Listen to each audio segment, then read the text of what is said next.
In 1971, Fischer battled Larsen for the chance to play Spassky in the World Championship match, and for the first time in the match got a chance to play his favourite opening with the black pieces. Let's get into it. So Larsen opened with c4. This is the English opening. Looks a little bit weird, looks a little bit offbeat, but it's very positionally sound, but has a habit of transposing back into d4 opening. So Fischer goes g6, a variation with a very interesting name. This is the Great Snake variation. What a name. And we're going to see he's trying to fiend castle that bishop and just end up with a King's Indian, which is what we see. So the bishop comes out, the pawns come out, and bang, we've transposed into the main line with the King's Indian defense. Larsen wastes no time, gets the knight in the game, and then gets another pawn into the center. You're thinking, why has Fischer conceded the whole center? You know, as a beginner, you're taught to get your pieces out, control the center, especially with pawns. But Fischer's playing the King's Indian defense, and the idea is he's going to control the center from afar with pieces, not pawns. So, of course, he goes d6. He can't be allowing e5 here, kicking his knight. Larsen just goes bishop e2, continuing to develop, and at a time is right. Fischer e5, one of the typical pawn strikes in the King's Indian. E5 and c5 are the main ones. e5 played here. Larsen just castles, and Fischer develops the knight, allowing Larsen to push and kick it away. But the idea is this knight is now one more move closer to the king's side, so for an eventual attack, it's going to be a much more useful piece. And maybe it's going to rotate into the game through some other fashion. So knight d2 played by Larsen. He's preparing moves like f4. Maybe he wants to start an attack that way, or maybe wants to rotate his knight to do some duties over towards the queen side, which could end up being a little bit weak for Fischer if he's focusing on the king side a lot more. So c5 played by Fischer. Of course, you don't want to take that, let that knight back into the game, because that would be a very weak square in the right position. So of course, Larsen just goes rook b1, doesn't en passant, knight e8 by Fischer. It's a very interesting move. It's not something you see too often, of course, as the first idea of unblocking this bishop is a little bit stronger, but bishop is still staring at its own pawns. It's hard to see the idea of this at first, but Fischer just wants to reroute his knight to a better position. Maybe he's going to move the bishop, go through g6, or he's just waiting. It also frees up Freddy the f-pawn for duty, if need be. So b4 by Larsen, he strikes on the queen side, trying to take some space, because if you look at the queen side of the board, mainly these files here, there's basically none of black's pieces over there. I mean, this bishop could target the queen side a little bit, but white would be much quicker to rotate his pieces over there and try and get something started. I know queen side attack's not normally seen as very scary, because like, oh, you're going to win a pawn, but at this level, winning a pawn could mean to long drawn out endgame and a victory for one side, which in these long candidates matches can mean everything. Fischer just goes b6, shutting that down, a4, f5. It's all just collapsing into the board. I mean, these closed structure positions are normally seen as very slow, very boring, but everything's just getting thrown at each other. These guys are just getting the kitchen sink out and beating each other to death with it. So a5 played. Of course, Fischer just can't just snap take that pawn like many beginners might. If you take that pawn, b takes a5, Larsen will just recapture.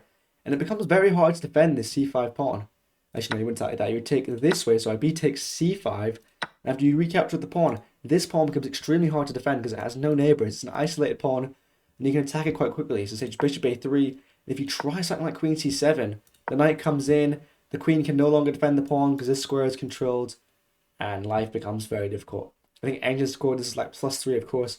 Always seen as a bit of a crime to be analysing these sort of games with the engine, but there you go. +3 advantage positionally, even though you're only up one pawn.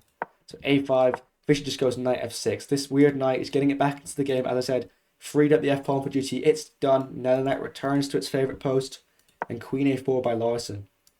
Just eyeing a few squares. Fischer kicks it away, but its duty is on the queen side. And Fischer just goes bishop h6. This bishop is pretty dead. If the queen's over here and all white's pieces are over on this side of the board, maybe he wants to trade off this bishop, free it for duty, because it's just doing nothing. It's looking at his own pawns. It was probably one of his worst pieces, and even freeing up its square on move 2, and it's not doing anything. There's no excuse for that, so Fischer decides to get it out of the game. So bishop d3, queen c7, b takes c5, b takes c5. Now the b file is now open, but I don't think it's going to matter that much.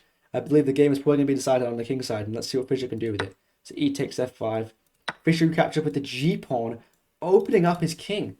But there's an idea here. The idea is maybe push e4, maybe push f4. And with all these pawns on the king side, it can be big trouble for these pawns like the white king. He's going to have to move them, weaken them slightly, or even maybe get checkmate if this queen gets involved. It's going to be quite scary for white. Larsen's got a very thankless defensive task in front of him, but from now on, the position is very tense. It's on a knife's edge.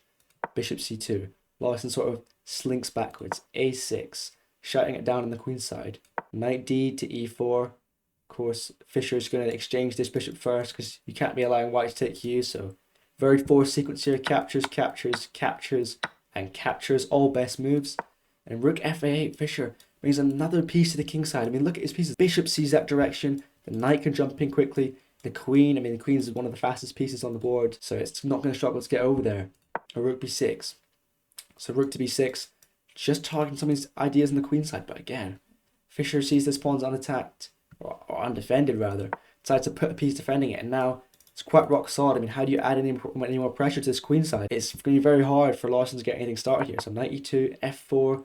Quickly setting his pieces up towards the king. Bishop to e4. Larsen gets that bishop, improves its scope a little bit, defending this pawn. But I mean, bit of a nothing move there, honestly. Knight f5. Of course, Fischer's saying, go ahead, take my knight. His bishop will then become extremely strong. They only operate on the light squares. And that pawn especially could get a bit weak when they were like rook f7, rook g7, or even the queen coming over to square like that. So rook c6 played, hits the queen.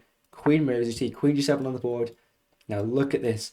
Black has all of the heavy artillery pointed at White's king. But I mean, again, as I said, the game hangs on a knife edge. Nothing's happening here. It's very unclear. No one's winning as of yet. I mean, this queenside pressure could become too much for Fischer to handle. So rook b1. Larsen brings another piece into the queenside. Now, this b-file could become an issue. He doubles up on that pawn. Maybe he doesn't want to sack the exchange, but pressure's going to be quite annoying. Nagging pressure on the queenside for many moves to come. Knight h4. Fischer's attack is quickly mounting. It's just quicker. Again, this is almost checkmate. If this bishop is removed, queen takes g2 would be mate. So Fischer is obviously eyeing up moves like bishop f5 or similar. So queen d3. Bishop f5, as I said, on the board. King h1, getting out of the way of this pin. And then Fischer just goes f3. I think Larsen probably missed this defensive resource by Fischer. Or attacking resource, rather. So obviously if you decide to take that pawn with the bishop, you lose your queen. So obviously can't be doing that. Take that pawn with the pawn, you get checkmated in one with the knight. So it's kind of tricky to find a move here for Larsen. He goes with the best move, knight g3, interposing defense, interposing a piece, and sort of limiting the queen's control of that g-file with those squares so close to the king. So we have f takes g2 check, and this Larsen really missed, because the king has to move. King g1, bishop takes e4, queen takes e4, and knight f3 check. And you think, well, it's a check. I mean, you can just gobble this pawn. What's so good about this? Well, if the king takes the pawn, Fischer just has knight d2 with a fork. The queen is hit. The rook is hit. Fischer's attack finally broke through. There's no checkmate to be had, unfortunately, but when you can cash out an attack for a concrete material advantage, you will. And apparently after this move, Larsen was so upset, so perturbed, so annoyed. He slammed his king on the board with such force that even 4 rows back, it was heard as a crack in the auditorium in Denver where this match was played. Got a little nugget of information for you. Hope you guys enjoyed that one. I've plenty more videos on my channel similar to this. If you like that, try and subscribe. I'm almost at 1,000 subscribers. I'm trying to hit that before the end of the month. Should be another video popping up now that YouTube thinks you're going to enjoy the most, so probably worth to give that one a watch. And hopefully I'll see you guys in the next one.